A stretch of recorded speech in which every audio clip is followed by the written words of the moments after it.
I have a question for you. What was something that you, because here's the thing too, and I want to preface this question because we're all learning here. We are not, uh, you know, I say nutrition, there's always things coming out, new things coming out, new research to show like, hey, we thought that this was actually a thing before, but it's actually not, or this actually does matter, and we thought it didn't matter.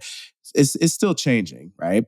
Um, what was something that you thought and believed, or just based on the current evidence at the time, right? Or whatever, that now you're like, oh no, like that's actually not, or you just don't prescribe, or you just don't recommend that thing anymore. Ooh, man. Oh.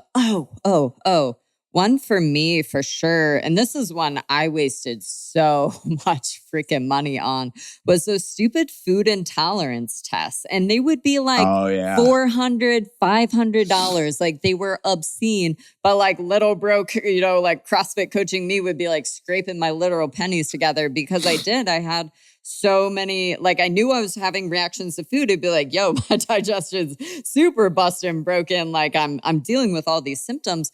And I just couldn't figure it out. It was like no amount of like elimination diets or Whole 30s. And so I would say I probably did 4 or 5 of those because it's like companies kept coming out with them. And then now it's like Yeah. JK. So that would definitely be the big one that comes to mind for sure. I'd love to flip the question back to you. Yeah. I was super all about like the anabolic window, man. Like the window of Well, gains. you work for We Barbell even Shred, though. I mean, we that's even made a t-shirt about it. Like we literally had like a t-shirt that we designed. It was like a window, like a picture of a window with a dude flexing. And yeah, man, like, but at the time, like that was something that, yeah. And there was some research to suggest that it was something like where, so if anybody doesn't know what I'm talking about, it's basically the anabolic window of gains was this theory that uh, after you work out, like especially if you do like a hard lifting session, like weightlifting or strength training or whatever, you need to get in some calories, like carbs and protein, like within 90 minutes or 60 to 90 minutes. Like you had to get it in because then your muscle anabolism would drop off and you just lose all these gains and all your gains would just be out the fucking window, right? so, so, I mean, it wasn't that dramatic, but yes. But It later on, was that dramatic though, because y'all got me, to be honest, because I used to listen to Barbell Shrugged. Later, it was back like 2013, yeah, yeah, yeah, 2014. yeah. And I swear to God, Alex, like I would finish a CrossFit workout, roll around on the floor for like, it'd be like, yo, you got like 2 minutes and get it together. And I would be like sprinting to my Yeah. gym bag or like rolling over, crawling on my hands and knees to like chug my protein shake, which again, it's like, yo, me and dairy are don't really fucks with each other. So it's like how much of my distress was also caused by these stupid protein shakes that I was Yeah, wasting no, money I on. bet a lot of. I mean, again, like it wasn't just us. It Yeah. was just us at Barbell Australia. Like this was like a very popular thing, and I would hear it, and a lot of people would stress out about it and be like, "Oh, I'm losing all my gains because I'm not able to eat like right after training or whatever." It turns out, long story short, it's not that big of a deal for most people. Like, there's definitely some application, like if you're an athlete. Like a CrossFit athlete or doing like an event or something like that. Or you're like high level bodybuilder type stuff like that, where you're really trying to maximize muscle protein synthesis.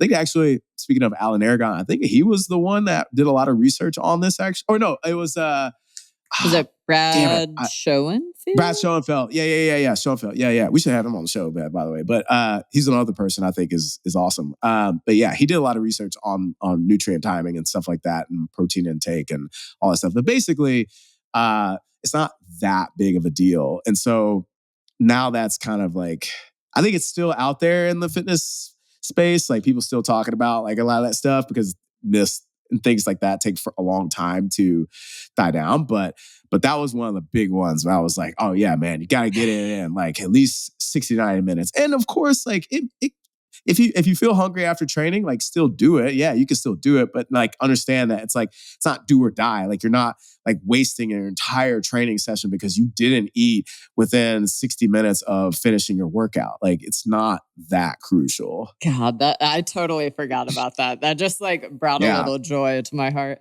Another one that I jotted after you asked me this question, the big one for sure, I would go back to the whole cardio kills your gains thing. And that's something that we talked Mhm. about a lot, on both episodes, I feel like with Rand Borstein. But yeah, it's like I never had a fear of cardio. Like it wasn't like, oh, I thought cardio killed my gains type thing. It was more for me, it was like, oh, I don't want to do it. Or like even I would say I Yeah. went through a strong phase of like cardio is dumb. Why, why would I? And now again, it's like mid-30s. I'm like, longevity, bitch. Like give me some, Yeah. right? So it's like I think that's a big one that I think that myself and a lot of people fell into. Like for sure, if you followed Same. me a couple of years ago, it's like I would almost like humble brag and be like, haha, I'm so shredded and I don't do an ounce of cardio. And it's like now I kind of look back on that and I'm like, well, damn, I was pretty shredded, but like how shredded could I have been if I was also doing some cardio in the mix, right? So I think definitely the cardio kills your gains thing would be another Yeah. good one to throw in the pot. Yeah. And yeah, I mean, again, it's like all this stuff, nutrition and health space is constantly evolving. So, I mean, if we record this episode again in 10 years, we'll probably have another set of things or things that we believe now and maybe not, just not true. Totally. So.